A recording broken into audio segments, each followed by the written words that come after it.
ಪಡುಕುತಿಯಾರು ಶ್ರೀಮತ್ ಆನೆಗುಂದಿ ಮಹಾಸಂಸ್ಥಾನ ಸರಸ್ವತಿ ಪೀಠಕ್ಕೆ ಉಡುಪಿ ಜಿಲ್ಲಾ ಉಸ್ತುವಾರಿ ಸಚಿವೆ ಲಕ್ಷ್ಮೀ ಹೆಬ್ಬಾಳ್ಕರ್ ಭೇಟಿ ನೀಡಿ ಸ್ವಾಮೀಜಿಗಳಿಂದ ಮಂತ್ರಾಕ್ಷತೆ ಸ್ವೀಕರಿಸಿದರು. ಈ ವೇಳೆ ಮಾತನಾಡಿದ ಅವರು, ವಿಶ್ವಕರ್ಮ ಸಮಾಜ ಹಿಂದುಳಿದ ಸಮಾಜವಲ್ಲ, ಜಗತ್ತಿನ ನಿರ್ಮಾಣದಲ್ಲಿ ಪ್ರಮುಖ ಪಾತ್ರ ವಹಿಸಿದೆ. ಮಠದ ಮುಂದಿನ ಯೋಜನೆಗಳಿಗೆ ಸಮಾಜದ ಅಭಿವೃದ್ಧಿಗೆ ಸಂಪೂರ್ಣ ಸಹಕಾರ ನೀಡುವುದಾಗಿ ಭರವಸೆ ನೀಡಿದರು. ಆನೆಗುಂದಿ ಮಹಾಸಂಸ್ಥಾನ ಸರಸ್ವತಿ ಪೀಠದ ಶ್ರೀ ಕಾಳಹಸ್ತೇಂದ್ರ ಸ್ವಾಮೀಜಿ ಆಶೀರ್ವಚನ ನೀಡಿದರು. ಈ ಸಂದರ್ಭ ಮಹಾಸಂಸ್ಥಾನದ ವತಿಯಿಂದ ಹಾಗೂ ಮಾತೃಮಂಡಳಿ ವತಿಯಿಂದ ಸಚಿವರನ್ನ ಅಭಿನಂದಿಸಲಾಯಿತು. ಈ ಸಂದರ್ಭ ಮಿಥುನ್ ರಾಯ್, ಉದಯ್ ಕುಮಾರ್ ಶೆಟ್ಟಿ ಮತ್ತಿತರರು ಉಪಸ್ಥಿತರಿದ್ದರು.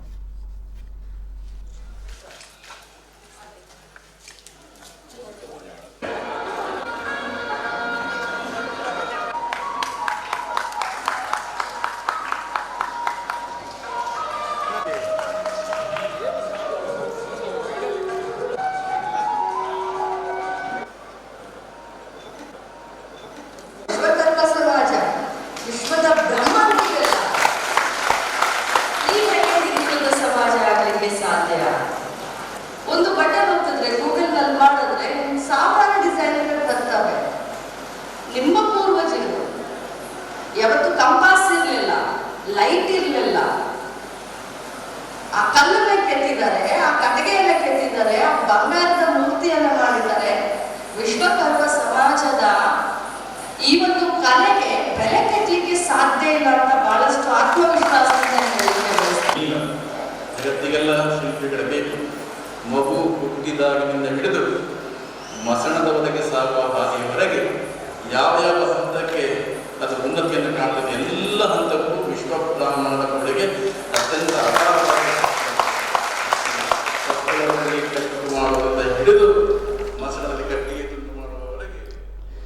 ಇನ್ನು ಮಹಿಳಾ ಮುಖ್ಯಮಂತ್ರಿಯ ಕನಸು ನನ್ನದಲ್ಲ, ನಾನು 2ನೇ ಬಾರಿ ಶಾಸಕಿಯಾಗಿ ಪ್ರಥಮ ಬಾರಿ ಸಚಿವೆಯಾಗಿದ್ದೇನೆ. ಸಿಕ್ಕಿದ್ರಲ್ಲಿ ಸಂತೃಪ್ತಿ ಇದೆ. ನನಗೆ ಅಂತಹ ಯಾವುದೇ ಆಕಾಂಕ್ಷೆಗಳಿಲ್ಲ. ಭವಿಷ್ಯದ ಕನ್ನಡಿಯಲ್ಲಿ ಏನಿದೆ ಎನ್ನುವುದರ ಬಗ್ಗೆ ಯೋಚನೆ ಇಲ್ಲ.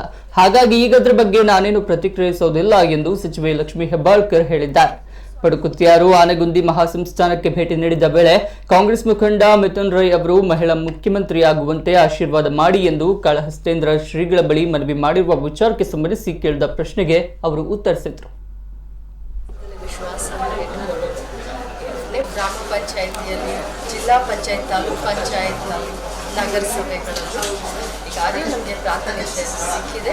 ಮುಂದುವರೆದಂಥ ಭಾಗ ಮಾನ್ಯ ಪ್ರಧಾನಮಂತ್ರಿಗಳು ಮೋದಿಯವರು ಮಹಿಳಾ ಮೀಸಲಾತಿ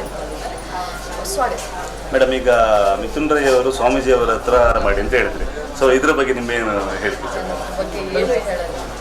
ನಾನು ಕೆಲಸದಲ್ಲಿ ಯಾವತ್ತಿದ್ರೂ ಕೂಡ ಕೆಲಸದಲ್ಲಿ ವಿಶ್ವಾಸವನ್ನು ಇಟ್ಟುಕೊಳ್ಳೋದು.